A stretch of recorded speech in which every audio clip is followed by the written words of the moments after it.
What is love? Greek philosophers studied the subject of love and determined that there are 6 different forms of love.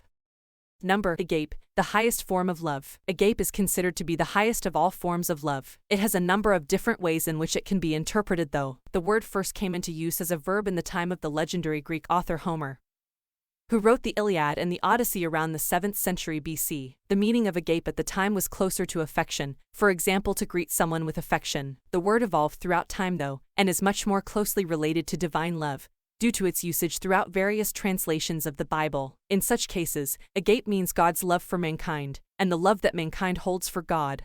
Number 2. Eros, the love of romance. Eros is such a highly regarded and important form of love that even the Greek god of love was named after it. Keeping with the trend, in the word for intimate love in modern Greek is erotas. And this isn't a mistake. Eros is the closest thing to what we would call romantic love today. This form of love normally ranges from thoughts, desires and actions generally restricted to the bedroom or dating, but it's more than that. It's also the love found in marriage, the type of love one has for their other half. In fact, Plato believed it to be more the former than the latter, as he saw it without physical bounds or attraction, and thus platonic. Number 3. Philia, brotherly love, or the love between friends. One of the most common forms of love that we experience on a day-to-day basis is philia, or the love shared between friends. This form of love was first defined by the Greek philosopher Aristotle as the love that is shared between friends, particularly in 3 specific types of friendships. The first type of friendship is that which is based on utility, or usefulness. This form of philia consists of relationships or interactions between people in very shallow circumstances, such as buying something from someone. In modern times we probably wouldn't refer to this kind of relationship as a friendship, though more like an acquaintance. The second form of philia is much closer to what we would expect of it.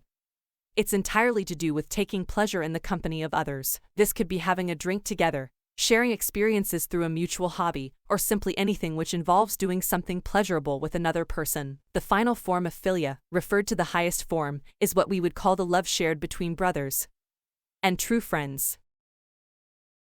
Number 4. Storge, the love shared between family. Storge is a form of love which is said to be the most natural, and is developed as more of an instinct than anything else. It is the kind of love which a mother feels towards her child even before it's born, and it can be said to be what holds families together, no matter what the world throws at them. This form of love is almost exclusively experienced between family members, and can either grow or shrink over time depending on how close company they keep. One main interpretation of storge which isn't related to family though can be found amongst the closest of friends. As a friendship grows, the love is closer to philia. As friends become closer, though, and start caring for each other in an almost instinctual way, it can develop into storgic love, where your friends feel like family.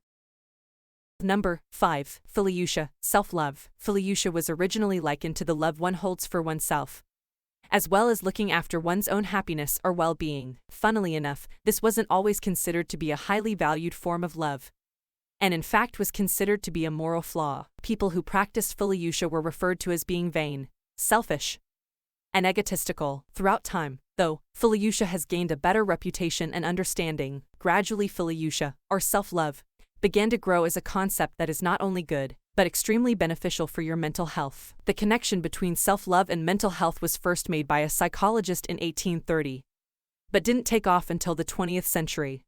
Number 6. Xenia, the love found in hospitality. It is the love which stems from hospitality, and it is one of the oldest and most deep-rooted forms, found all over the world. Cultures from opposite ends of the earth all share similarities when it comes to the concept of Xenia. The shared traits are generally along the same lines, but start with one main principle. You must honor all who cross your threshold, as well as feeding and sheltering them. An example of this can be found in the many myths and legends from pre-Christian religions across Europe. In such myths, a deity walks the earth in the form of a human who then travels to different homes testing their hospitality. The common theme is that if one treats the guest with honor, they receive a reward or gift from the deity, and if they don't, they are punished. Talk about tough love. Thank you for watching Factify vlogs. Don't forget to like, share and subscribe this video.